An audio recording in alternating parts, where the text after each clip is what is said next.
Trying to find a job nowadays is like squeezing water from a stone. It's literally impossible. You could be at a point where you're so desperate for money that you're willing to work anywhere. And when I say anywhere, I mean anywhere. You got bills that are overdue. You're $20,000 in debt and you're at the brink of getting evicted. So it is clear as day that you're in an ugly situation and you urgently need something. You're willing to sacrifice your pride and take whoever you can get. It could be a cleaner, dishwasher. You just need anything to make some money. Even working at McDonald's will be fine at this point. So you apply for hundreds of jobs and you're biting your fingernails waiting for that email to congratulate you for progressing to the interview stage. You're having sleepless nights dreaming to get the interview, but this is what the recruiters tell you. After careful consideration, we will not be progressing your application further at this time, as there are other candidates who are able to fit the working requirements for the role more. You get rejected from all the jobs you apply to. Like, I know those constant emails you be getting saying, after careful consideration, we are sorry to say that we will not be progressing your application further at this time. Garbage makes you want to punch that laptop. And I can't even blame you, because it's honestly so infuriating. It gets to the point where even progressing to the interview stage makes you feel like you got the job even though you didn't. That's how hard it is to secure a decent job. You're walking down the streets and you always see in a shop window saying we're hiring. Or when you're at home searching for jobs on job listing websites, you find out that most companies urgently need people, or they're hiring multiple candidates for a certain job role. But when you apply for those same jobs, you don't get called in as they already found your ideal candidate, or even worse, the hiring managers flat out ghost you. They ghost you like some deadbeat dad buying milk. And speaking of that, go watch the video I made on them. Ghosting is the worst because you will never know if you're truly the right candidate for the job. Recruiters, it's not that hard to just email a candidate to tell them that you will not be progressing their application. And besides, even if they do send an email, that after careful consideration, we will not be progressing your application, BS is still going to piss you off. So either outcome is deplorable. Why do recruiters and hiring managers always say that they carefully consider the application? You didn't carefully consider the application. You just use an automated system to reject it. On everything I love, if I see you hiring managers, recruiters, HR, employers, or talent acquisition is lacking, I will personally use my printer to spray CVs and resumes on. It is so annoying because you're filling out applications and in the back of your mind, you're thinking that you're 100% guaranteed to get at least one interview. But nah, the hiring managers be like, wait, you really believe that we're hiring multiple candidates or something? This brother fell for it. Thank you for your personal information and stay unemployed like the clown that you are. It's like the hiring managers love giving job seekers false hope. It's their beautiful and dark twisted fantasy. So it gets to a point where you just want to give up, as no company wants to give you a chance, no matter how qualified you are. And speaking of qualified people seem like beginners when they're trying to get an entry-level job. To even stand a chance in getting an entry-level position, you need to have a bachelor's degree at a prestigious university like Harvard, Cambridge, or Oxford, then a master's degree, then a PhD with 4+ years of work experience in that field that you're trying to apply for, and have undertook many internships, plus they expect you to have perfect grades in every school that you've ever attended, and have volunteered in some way, and have attended many boot camps. Like, what is this nonsense? Knowing that I've just went through an extra 6 years of education, strapping myself in unbearable debt, why do I still need an extra 5+ years of work experience just to get an entry-level position? How are these people in HR gonna call it an entry-level position and expect you to have 5+ years of work experience? Where is the logic in that? It's not even an entry-level position no more. Don't call it an entry-level position if you're expecting that much. It just gets to show that even going to university or college does not guarantee you an entry-level job, because so many graduates are competing for one position. Everybody is getting college degrees and master's degrees, so it ain't as impressive as it used to be. So it just comes down to luck to even getting a Zoom call, as a university degree is not going to cut it. These days, to get an entry-level job, going to college and getting a bachelor's degree is not special to them, as is the bare minimum. So basically, all those times of you putting blood, sweat and tears on exams, sacrificing your social life just to have more time to study every single day till 4 a.m. and reading dozens of books and having sleepless nights just to complete coursework, contemplating of dropping out, but you didn't and still held it down, and yet all of that was just all for nothing. So basically, we've been lied to our whole lives. We were told that going to university to get a piece of paper will guarantee us a job.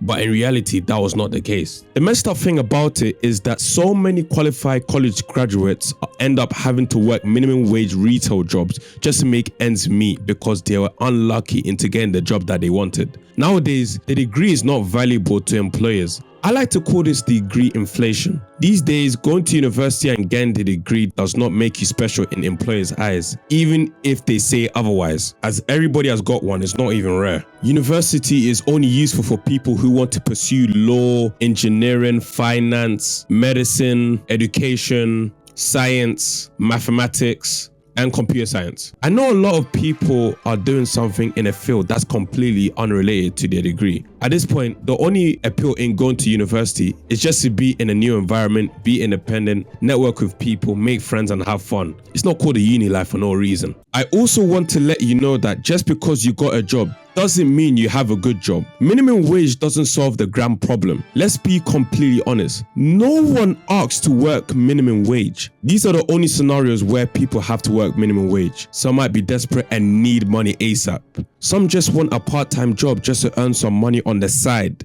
College graduates' efforts of looking for an entry-level job are futile, so they have to resort to working a minimum wage retail job just to pay the bills. No one is like, my dream job is to flip burgers at McDonald's. Minimum wage retail jobs is meaningless work and is the last resort. That's why so many people are quitting these types of jobs every day. Most people want that proper white-collar job that pays well. But why is it so hard to get that kind of job? Why is it that every job that you fill in an application for, they reject you or you never hear from them? Well, from my investigation, I figured out that recruiters are advertising job opportunities without any intentions to respond to applicants or hire anyone for that matter. It's called ghost job postings. Companies try to build a pipeline of potential candidates for the future. Although they don't have any interest in hiring someone now, they want to have candidates' information so that they can call you whenever they need a position to be filled in, or even worse, they just want to sell your personal data or send it to HR for market research. This explains why you always get ghosted from the jobs that you apply to. How you create see that you have a candidate perfect for the role, yet you don't want to call them in? It just doesn't make sense to me. Why collect information from an applicant and wait? It just creates false sense of hope. People are applying to hundreds of jobs just to never hear back from the jobs that they apply to. It's absurd. And have you ever wondered why, despite you applying to hundreds of jobs every day, you get rejected by all of them? It's because companies literally have an automated system that rejects applicants straight away before a human recruiter reviews the rest. If your CV or resume is not perfect in their standards, they will reject your application straight away without no hesitation. Even though it's infuriating, I can see why they do that, as many people are applying for one role and recruiters can only do so much. You want to save time. You just gotta have the perfect CV, which means 10 years of experience working as a software engineer at Silicon Valley companies, no CV or resume gaps, got a master's degree at Harvard University, got all A's for every qualification, and be fluent in 5 languages. If you don't meet those requirements, they will get rid of you. At this point in your corporate life, there's mistakes that you're allowed to make, but there's some mistakes that you can't afford to make. That career break you took for 1 year to go on a vacation to explore the world? No, you shouldn't have done that. The employees want no gaps in your CV. You should have been working the whole time. It's all about work.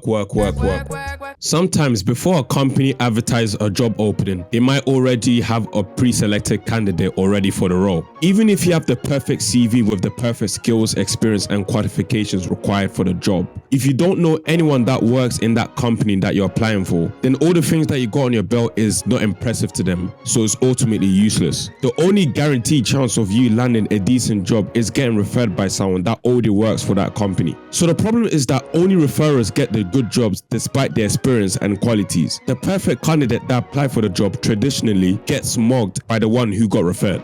I landed my first job as a sales assistant at a retail footwear company when I was 16. You might be asking, how did I actually get this job?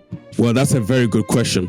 It's a long story, but the simple answer is that I got lucky. My assistant manager of the retail store just so happened to be my neighbor's brother. So basically, I got referred despite me having no work experience. If I applied traditionally for that job, I highly doubt I would ever even get called in. So basically, if you don't have connections within a company for a job that you're applying for, it's going to be hard in finding that job. Even though it feels impossible to get a good job, it's not impossible to secure one. It takes people many months, even years, just to find a decent job that pays well. That's if they're applying for the jobs traditionally. But if you know people, you can speed run the application process even if you have no skills or experience on your belt. Knowing people associated with a company for a certain job role can allow you to look at the job as a way to gain experience, while the candidate with the perfect qualifications and experience required struggles to get that same job just because they only applied traditionally without knowing anyone in that company. It's so rigged and flawed. It's the most unfair system ever known to man. However, what if you secure an interview from a job you want? If you're the lucky few that actually progress into the interview, then as you preparing for the interview, digging through your closet looking for a suit and getting a haircut just to look presentable and practicing your speech to feel confident that you aced the interview was flawed thinking, because 20 other people done the same, if not better than you. So you end up getting unlucky and not getting the job. Okay, I can't lie, I think I'm sounding a bit pessimistic, but you'll actually be surprised of how many people try their hardest in the application process but still not get hired. Companies even have the audacity to place 4-round interviews for a low-wage job. The job market is a joke, man. Companies love to take advantage of the terrible job market by advertising garbage jobs for people to apply to. What do I mean by a garbage job? Well, I'm glad that you asked. A garbage job are job posting that covertly and overtly show that they aren't a great place to work. And when the requirements of the job duties, the position title, and the pay mismatch to the extreme, companies will literally post job postings for respectable positions, expecting so much from the candidate, but pay way below the industry market rate. Yet they don't care because they know that qualified people would compete for a garbage job for less than what they're worth. It's absolutely sinister. So when people do actually get that job, they realize 1 week down the line, the job was garbage with no job security, the managers were nefarious, there was no work-life balance, there was a lack of career development, unreliable and unsupportive colleagues, the workplace was toxic, and they realized that they're not getting the pay that they deserve, so it's a bad job overall. That's why so many people quit their jobs without hesitation. After that, they look for a job, but remember, it's hard to get a better job, so it takes them months and months to find a better job, and then they eventually get that job, but months later they probably might get laid off, so now they have to look for another job, and the cycle continues again and again and again and again. So here's a letter to the hiring managers or employers. You could say this is a cover letter to employ better job postings and actually give qualified people a chance. Okay, here we go. Dear hiring manager, I hope you're doing well. It will be my utmost pleasure to ask you to stop ghosting applicants. Stop rejecting qualified people for the job. Don't bother posting garbage jobs and assess candidates based on their character, values, morals, soft skills, and how they will do on the job rather than assessing them on traditional interviews. And managers, focus on actually caring about your employees rather than stepping on them like some ant. As you're not above them, then both parties will be happy and the economy will start getting a little bit better. If you agree with everything I said, like the video. Join the Patreon or channel membership for early access to all my videos, access to blocked videos that I'll never share publicly, and uncensored content that's too explicit for YouTube. I'm out. Cheers.